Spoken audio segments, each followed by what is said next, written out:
troublemaker. I've been a late-night player. I've been broke as a joke. I've been a money maker. I've been a record breaker, taking credit as an educator. I've been known to spit the flows and make it shaky, shaky thing. Popping, lock, and stop and let it hang. Watch us as we drop this hip-hop, it's like it stings. We make the whole room drop and everybody sing. We want the funk. We gotta have that funk. We kick it old school, we think we're so cool. We take it back to the past, we gonna act a fool. Up jumps the middle finger, make my Sports Buzz, a Fanatical View. I am your host, Scott D. Lewis, here live in studio, Comcast Cable, Channel 23, downtown Danbury, Connecticut, on this pretty chilly Thursday, January 21st. We're getting close for that, whatever is coming this weekend. Well, whatever. We're not quite sure what's actually coming this weekend. I know they're putting out reports that something is on its way. But pretty chilly. I mean, it is the third week in January, so if we're finally getting some, sub-freezing temperatures that we're dealing with on a day-to-day basis, I guess we can handle it, especially if it's sunny out. A little windy, though. Yeah. So it certainly was brisk today. Yeah. I don't know about this weekend. I mean, I hear, 3 to 6, 3 to 5, 2 to 4, maybe an inch, maybe nothing. I know down in D.C. they're getting hammered.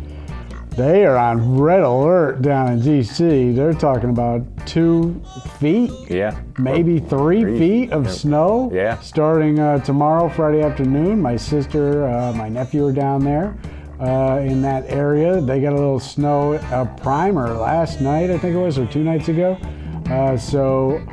They're ready and they're bracing for it. Could be the storm of the century or storm of all time. They are actually preparing for it to be the worst storm ever down in that area. So we'll keep our eye on what happens there. It is going to move up the coast, but all depends on how it tracks. Is it going to move into our little neck of the woods? They're saying more of the coast is going to get hammered more than we will. Coast, yeah. The inland's not going to be quite as bad. Right, we seem to be on the fringe, which this has happened before, a few years ago or so, when DC got pummeled a few times. And we seem to be on this cutoff line where things were just staying to the coast more, and we were avoiding any of the big hits. So I'll be happy if we avoid those big hits on Saturday. I don't have to shovel that mess. I know. But we'll see. We'll probably get a little bit of something. But so far, so good with the weather. Let's go ahead and say hello to my right-hand man, Mr. Bob Rowe Jr. Hello, Scott. How are you? I'm doing pretty well there, Bob. How you doing? I'm doing fine. Yeah, are you getting used to life without football? I mean, there are football games going on, but you really don't have But there's nothing New York related or nothing actually in this area. I mean, have you adjusted to this whole? Yes. Yeah. Well, I mean, it's after, kind of the way it is with you guys. Yeah. You're either making a run to the Super Bowl and breaking the Patriots' hearts, or you're out. Right. I mean, there is a Manning in the equation, but we don't know how long it's going to last. Right. And will he play the whole game? That's the something thing. we'll have to get to. Or we have to have his backup come in and. Osweiler. Yeah. Whatever his name is. Is interesting. What do you think about your Giants G-Men football hire? Ben McAdoo. I heard of Bob McAdoo, good basketball player back in the day. But I've never really. How about this for Tom Coughlin? Right. They fire him and retain the entire rest of the staff and promote them all up a notch. Right. Well, that's kind of interesting. Usually with a usually it doesn't. That usually doesn't happen. Usually when you change the level, the coach, you usually fire the whole staff and then restart over. Especially when you got a guy who's been there for a long time and you're looking at a complete overhaul. But maybe they didn't want the complete overhaul. They just wanted a fresh, younger voice. I'm not sure. All right, Bob's show Spotlight on Tuesday nights at 9, Wednesdays at 12. Anything exciting that we can be looking forward to, or more summer concert series? Some more summer concert series. Yep. Who's on this week?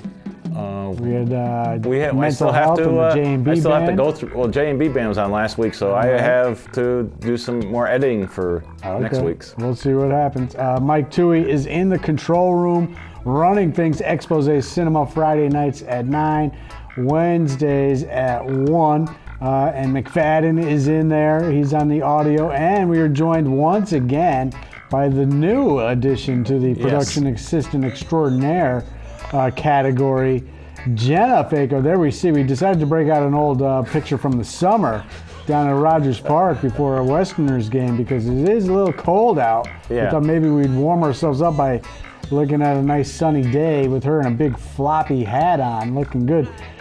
We might at the end of the show. We'll see how it goes. But how about this, Bob? You got to be proud of your Jenna here coming in with a badge around her neck stating that she is the Morris Street School Student of the Month. Yes, she is. Wow. That is pretty impressive. Well done, Jenna. Hats off to you. All right, and Silent Strange Man, or Strange Man is still silent, Strange Man, so he's not here again. His voice is still in... He's in texting mode, and he's texted me some stats of the week, including Brady Manning, 17th time ever. Tom Brady and the Patriots, 11-5 overall against Manning and his teams, the Colts and Broncos. But here is the interesting thing, and I have said this all along. When we get into this, as we're about to, when you talk Patriots versus Denver, right, the only thing to talk about is the games being played in Denver. Right. It doesn't really matter what the scenario is. The Patriots have a bad history in Denver, much like many teams have a bad history in Denver. Right. There is something about Mile High City out there in Bronco Land that causes problems. Crazy things happen. I mean, weather's changed. I mean, weather could be beautiful or could be... As we look at the Patriots beating up on Kansas City this past weekend, 27-20 was the final. I don't know that it was quite that close. The Patriots pretty much had this game in hand, did what they wanted against former Evil director Kevin Gallagher and his KC Chiefs, who had won, 12 in a row. Right. I did watch this game with, speaking of Fatty Roots, one Mikey Dredd, a.k.a. Sugar Summers, big, huge KC Chiefs fan. Here's your trivia. Why is he a Kansas City Chiefs fan? And obviously he's from Connecticut most of his life, but he's really from D.C., so his family is Redskins fans. So he was one of these kids who did not want to root for the team that his dad and his older brother was rooting for, so he looked elsewhere. What player was it that got him interested in the Kansas City Chiefs? Think late 80s, think big bruising running back. Tick-tock, tick-tock. But the Patriots, while you think about that for a second, Edelman was back. I told you all, Julian Edelman's been practicing for 4 weeks, and he was going to be plenty healthy. The only thing that was wrong was a little rust, in the timing maybe with him and Brady. Right. Otherwise, he looked fully healthy and fully sharp and ready to go. I expect him to look even better this week. Gronkowski, who they've been limiting in games with the game plan in recent weeks, they unleashed the beast this past weekend. Yeah, 2 touchdown passes. He was in perfect looked shape. Strong. The running game did what it had to do. And here's the thing about the defense with the Patriots, which gets often overlooked. When the offense is playing their normal game, the Patriots defense can get into a normal rhythm, and they are very, very, very good. I won't call them great. Right. I will call them extremely good defense. Certainly good enough when the offense gets its thing going. So I would expect them to be good. All right, Sugar Summers is a Chiefs fan because one Nigerian nightmare, Christian Okoye, the former great. That's a blast. That's a name bruising from the past. back from Kansas City. That's who he latched onto. That's how he got to be. We still don't know how Kevin Gallagher became a Chiefs fan. We'll have to figure that out one day. So we'll see the Patriots obviously playing the Broncos, as we've hinted at that, because the Broncos with Peyton Manning got past the Steelers 23-16. The banged up Steelers. First time ever a team played without their number one receiver and number one running back. Antonio Brown out with concussion, Le'Veon Bell, and then the backup, who became the new number one, D'Angelo Williams, went out late in the season as well. They were down to third and fourth string running backs, but still, defensively they did well. The Broncos couldn't do anything in this game except kick field goals. They ended up with 5 field goals, right? Yeah. And they did get the 1 touchdown after the crucial fumble with about 9 minutes left by the running back when the Steelers were leading in the game at that time, 13-12, I believe it was, with 9 minutes left. But they fumbled deep in territory, going for a score that would have put them up bigger Also, Mike Tomlin, who we often question his coaching decisions, didn't kick a couple field goals, went for it in a couple spots that maybe changed things as well. But Peyton Manning, his biggest play of the game, Bob, was when he went down, scrambling, and clearly gave himself up, slid, should have been ruled down. Right. Refs didn't blow the whistle. He gets up and he throws a big pass play that extended a drive. Why did they not rule him down? You know, he gave himself up. Yeah. If a defensive player comes in at that moment and then drills him, they would have been a flag roughing the passer, unsportsmanlike conduct. But the refs did not rule him down. No. For some unknown reason, and he was able to get up and make the only big play that he made in the game, and they scored the touchdown on that drive to go ahead, and then they got another field goal, and the Steelers could not recover. Even though Big Ben looked pretty good considering he had the torn ligaments and all that stuff, but the Steelers go down 23-16. Denver, who really, by all accounts, is one of the weaker number one seeds we've seen in recent memory. But they win that game 23-16. They get the home game. So the Patriots 2-4 in Denver under Brady. 0-2 in championship games. Remember, just 2 years ago, they were banged up. Did not expect them to win that game. But in 2006, the year before the almost undefeated season, Brady and the Patriots went in there and lost to Jake the Snake Plummer. I remember that game very well, as I think, who was the guy who had the pick six in the end zone, 100-yard touchdown return. If you remember at that point, and this is one reason why Bill Belichick still to this day wants the goal line camera technology, which they're starting to implement, but they haven't gone all in. There was no camera angle on that interception return. Ben Watson raced all the way down the field, 100 yards, made the tackle at the goal line, forced the fumble, pushing the ball out of the end zone, which should have been a touchback Patriots ball, but they could not overturn it because they couldn't get the right camera angle, even though physics alone will let you know what happened on that play. You would think of all the technology we have, you would have 900 camera angles on a for the NFL, and they cry poverty when it comes to putting goal line technology, although they're starting to see that for the first time ever this year. So I think it'll only be a matter of time before they finally say, all right, we make how many billions of dollars a year? We can afford to put some cameras in the 32 stadiums around the league. Just completely ridiculous. So this will be a matchup, though, and like I said, really the only thing to talk about, I think on paper, Patriots look healthy right now. The running game is a little bit questionable, but they got their guys back on defense. They got their guys back on offense mostly. So I think based on that and based on Manning not being sharp and questioning if he can even stay in the entire game, Patriots should win this game. But I'm telling you right now, Bob, you think the it's game going to is be being played in Denver, so throw everything out the window. What do you think, high or low scoring? Denver does have a good defense. Patriots will play pretty well. I mean, I do go back to that game earlier in the year, the first game after Edelman got hurt, and the last game in the regular season that the Patriots actually tried to win. The Patriots did what they wanted in that game offensively. The referees took that game over, and they unfortunately lost that game, but I still think they can move the ball on this Broncos defense based on what I saw earlier in the year. So I think the Patriots will get up into at least 24 points, maybe around 30. Can the Broncos keep up with that? I mean, I don't think they can, but as I said, this is all about the game being played at mile-high altitude and crazy things happening in Denver. I think this will be the year, though, that the Patriots get over that AFC Championship hump and get the win. But who knows? Crazy things happen out there.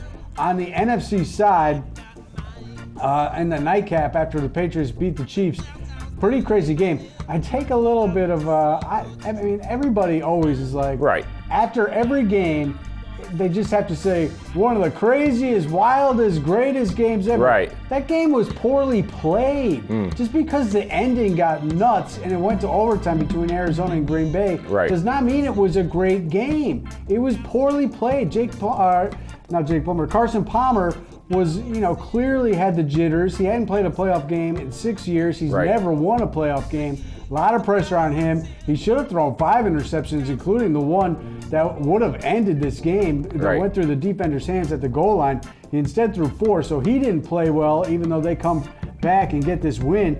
And, the Packers couldn't capitalize on all those turnovers.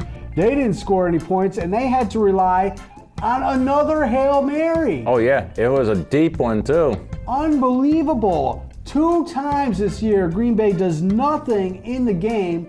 Granted, their defense played well, but offensively, they only scored 13 points before the Hail Mary tied it at 20 in the waning seconds, final play of regulation. I mean, they did this earlier in the year against the Lions in the game. They did absolutely nothing. Right. I mean, has there ever been a team that converted 2 Hail Marys in one season? I haven't seen anybody bring that up this year. I would have to venture a guess and say no. That has not happened. So they forced overtime. What about the coin flip? Oh, yeah. All right, so here's the question, Bob. Is it a coin toss or is it a coin flip? Well, I mean, because if it's a coin toss, does it matter if it doesn't flip? Right. It doesn't matter how it ends up. It's just the referee flips the coin and it doesn't flip. He tosses the coin. It does not flip in the air or when it hits the ground. Right. And the Packer guys go, wait a second, it didn't flip. And the ref goes, yeah, you're right, it didn't flip. We'll retoss it. What was that? I never heard of a retoss. I mean, when the ball, if it goes up near and it falls. When the coin goes in the air, it does whatever it does, and that's what happened. If it falls, it falls. That was unbelievable. Arizona won both of those, I know. Thankfully, or else it would have been real controversy. So Arizona gets the ball first. Larry Fitzgerald with the stiff arm, the huge run, 75 yards, gets them down to about the 5-yard line, almost brought it all the way into the end zone. What an effort. Broke about 5 tackles on that run. And then about, 2 plays later on the shuffle pass, he's in the end zone. Game over. Arizona 26-20. They beat Green Bay, which, I was actually at my friend's house who is a Packer fan with another friend there who's a Packer fan. And I do typically pull for those guys. But after the season Green Bay had, they did not deserve to continue to advance, especially after another Hail Mary. Although, it is worth noting, Arizona did get lucky on the tip drill for the go-ahead touchdown after another interception was dropped at the goal line. So they did get to score on a tip play. But still, Green Bay, come on. You can't advance to the NFC Championship game after a Hail Mary. And cry me a river about the rules in the NFL. Overtime, Green Bay never got to touch the ball because the defense gave up a touchdown, and that means game over. Just stop them. Right. Come on, the defense plays too. If you want the game to extend and get your offense to touch the ball, hold them to a field goal. Right. You can let them score a field goal, or don't let them score at all, and then your team will get the ball. So I'm not crying for any change in rules. We've already changed the rules once with overtime. Now we got to deal with people crying again. Both teams should automatically get the ball. No, they should not. Play defense. And then in the other game, this was pretty wild, Bob. I watched the first half of this game, and then I was out of touch for a little while.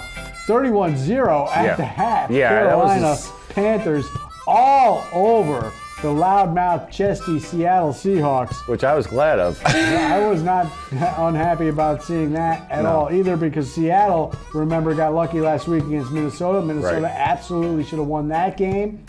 But and a lot of times this happened. We saw this with Carolina against your G-Men earlier in the year when they were up huge, and then the Giants came back from a similar deficit to tie it late, and then Carolina kicked the field goal to win it. But, when teams go up 31-0 at half, they tend to fall asleep a little bit. Yeah. And they did against Seattle. Next thing you know, it was 31-24, and they had to recover an onside kick. But it will be Seattle against Arizona Sunday at 6:40. Here's the other thing that I always have to laugh at, Bob. Every year with my friends, anybody who watches football, even guys on the radio, TV, they ask the same question every year. Why are the games at 3 and 6:30 this year when they're always at 1 and 4? Yeah. No, they are always at 3 and 6:30 on championship weekend. Right. At least since 2000. I don't remember back into the 90s. I'll have to go back and look that up.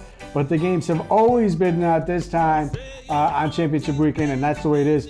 Interesting that Patriots-Denver, this is rotating because of network. So it's always just a rotation. Right. AFC is either early one year or late one year. So this year it's AFC early at 3:05, even though the game is out west. And it's local like a time, 1 o'clock game out there? 1 o'clock local time in Denver for that game. Arizona, Carolina, locally, obviously on the East Coast, 6:40. I wonder if there'll be snow in Carolina this weekend that they'll be digging very good possibility. Interesting. And then, of course, Super Bowl 50, February 7th, 2 weeks out. Programming note, we will not be here next week. Well, next week it's only the Losers Bowl anyway. Right, so we will preview the Super Bowl in 2 weeks and recap a little bit of what happened.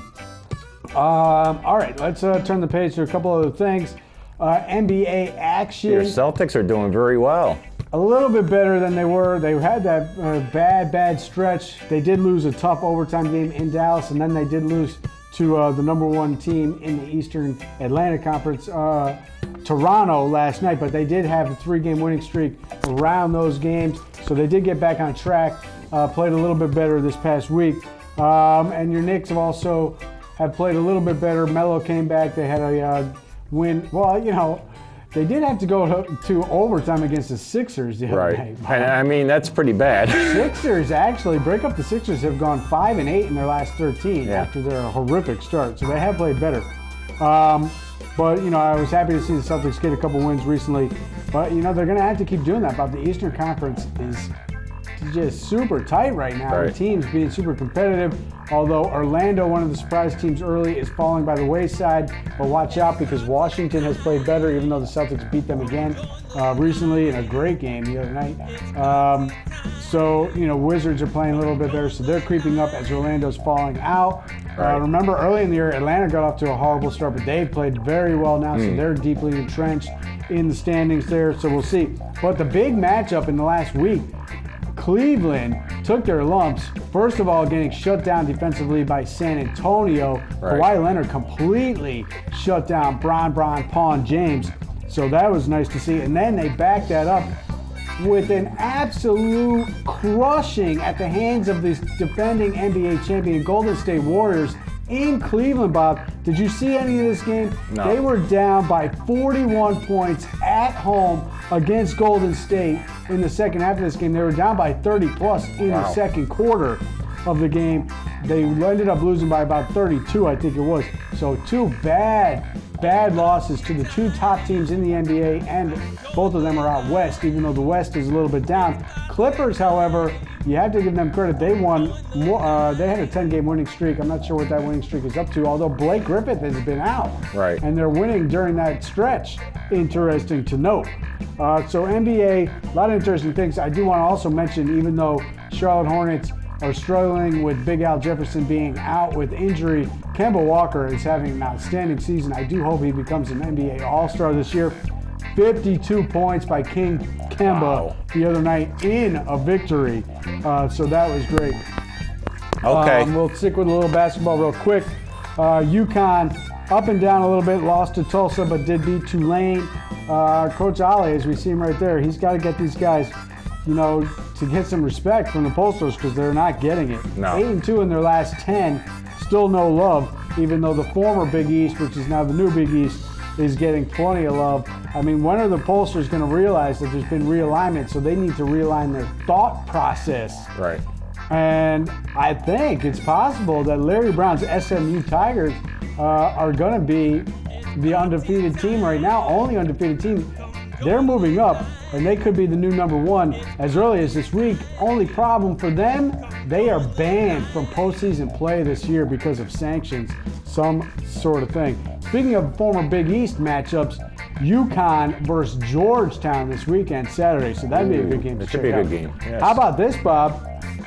We always like to talk about this when this happens. Doesn't happen this often either. What? Duke, losers of 3 straight, including 2 at home. Wow. All right, here's some more strange stats of the week.